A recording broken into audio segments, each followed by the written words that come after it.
Hi, I'm ABDURAHIM, a DCS student from Southern City Colleges, and we are doing a video about netiquette behavior.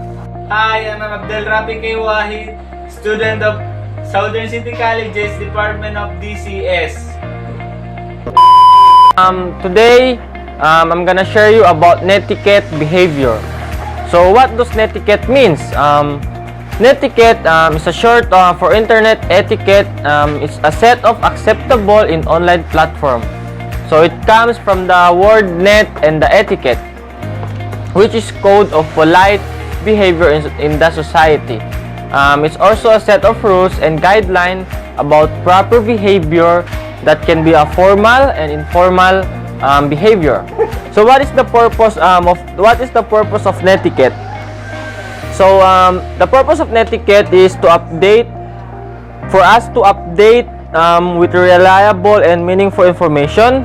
Second is to secure the account, ensure a positivity for us to know how to respect other opinion. But the most important is to teach us how to have responsible communication. So what is the formal netiquette? So the formal netiquette is a strict of rules imposed by online groups, foul language, spamming, trolling, socket puppet, flame wars, and also plagiarism. What is the informal netiquette? So the informal netiquette, it's like a real world etiquette expected to be followed by everyone, but we should have put the golden rules. Remember that, put the golden rules in informal etiquette that respect people's privacy and do not do or post anything online that you would not say to someone face to face. Remember that. Social media netiquette. What is social media netiquette? Remember that social media are computed mediated tools that allows people to create and share or change information or videos or something or anything that can be posted. In virtual communication, in virtual communities, we have example is the Instagram, Facebook, the Twitter, YouTube. There's a lot of more virtual communities network. So we have a 10 example of social media do's and don'ts. So first, we should apply the golden rules. Treat others the way you want to be treated. Second, remember everything you post online is public. It doesn't matter whether or not you delete the message. If you publish it, it's gonna be traceable. Next, don't use all caps lock because it forms of shouting to the one you're chatting or commenting. Next is speak kindly to other. There's other in the receiving end. Also, the most important is don't post something when you're angry. This will refrain you from saying something that you regret later. There's a lot of person always post something on their social media about their feelings, the pain they have, the problem, but sooner they will regret it. Always remember, it's better to talk with someone in person about your problem than posting it social media. Next is use different username and password. It's the best way to have protection and security. Also, don't talk to strangers. She or he might be a pony that trying to get an information or something else that you will regret later. The most important is remember, don't give out personal and confidential info online. For example, like your home address, your phone number, and anything that really confidential. Maybe it could be a traceable for you. Also, we have the DUTMA. DUTMA means is don't use too much acronym. We always do that when we're chatting someone, like making sentence short. In other way they call it JJ texting, but it's not appropriate in etiquette.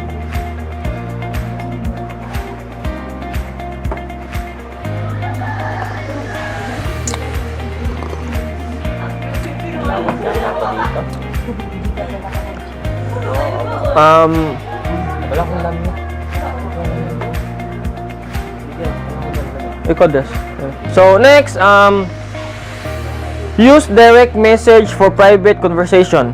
Don't ever use a chat box or a comment section for your private conversation. Message her or he on private, so you have message her or he on private for the security also of both of you. You know, today in pandemic, we encounter a lot of problem. The problem we encounter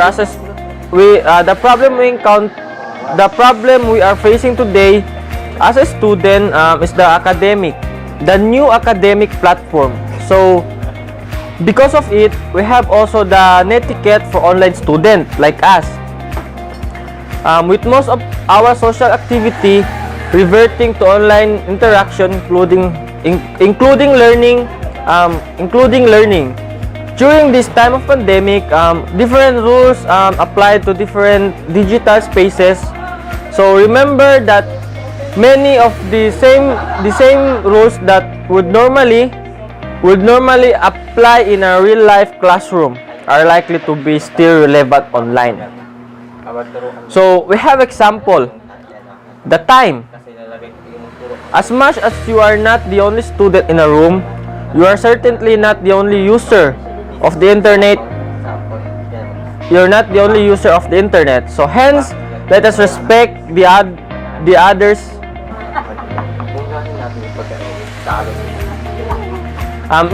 Let us respect the schedule of others. Be on time and wait patiently for our turn. So the next example in online student netiquette, privacy. Before publicly posting a file, a photo, video, like conversation, let us be sure that we are not violating someone's right to privacy. Just like a campus, there are some doors that we cannot enter. Next, we have the knowledge. So the web is full of resources that can help us without school works. Let us help the owners of these resources by naming them and giving them proper credits. Next, we have the time first. So your teachers might have their perspective consultation schedule, so kindly message them during this time. Next is cute. It's cute to mute. Unless you need to say something important or you've asking your teacher's permission, make it a habit to mute or your audio to allow everyone to listen to the speaker clearly. Next is the seek first to understand, then to be understood. So understood the power of listening. Highly effective students recognize the difference between actually listening and waiting to be heard in order to get your point across. You must be willing to listen and understood others' points. So first, this take patience. Also, we have the feelings. We can always see facial expression of people in the online platform. Does it the best to be sensitive to what others feel what others feel when we post or share something online. If you wouldn't say it to someone's face, don't say it in online either. So next, we have the other side of the screen. So here's the general rule.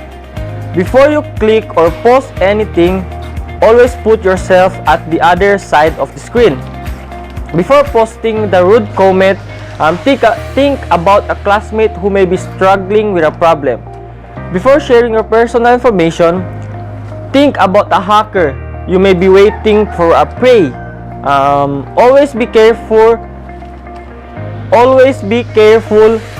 Remember, what goes online stays online.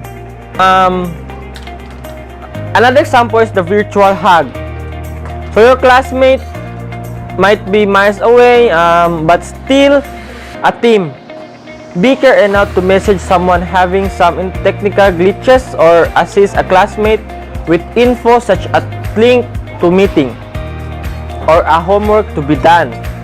Next is the sharpen the saw. Self-care is important.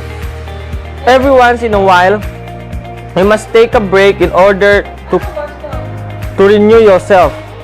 This will keep you physically, mentally, emotionally, and spiritually healthy. Every netiquette Muko daw ako may. Parang makita ang baba. Ganyan. Go. in every netiquette, the most important is spread love, not hate. Because kindness can still be felt even online message. Avoid using foul words, typing in all caps, or flooding a person with message. If you need to talk about serious matters, it's better to call or see that person face to face. It's better to call or see that person face to face. So my tip is think before you click.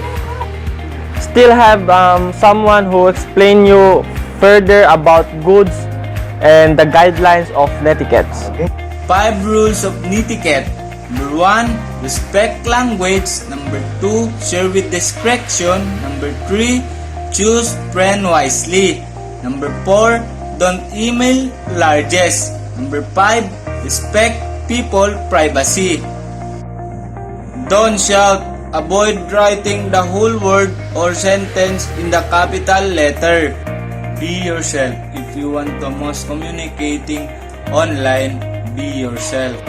The netiquette guidelines: do not do or post anything that you would not to say to someone in face-to-face. Check then click before you post or a comment.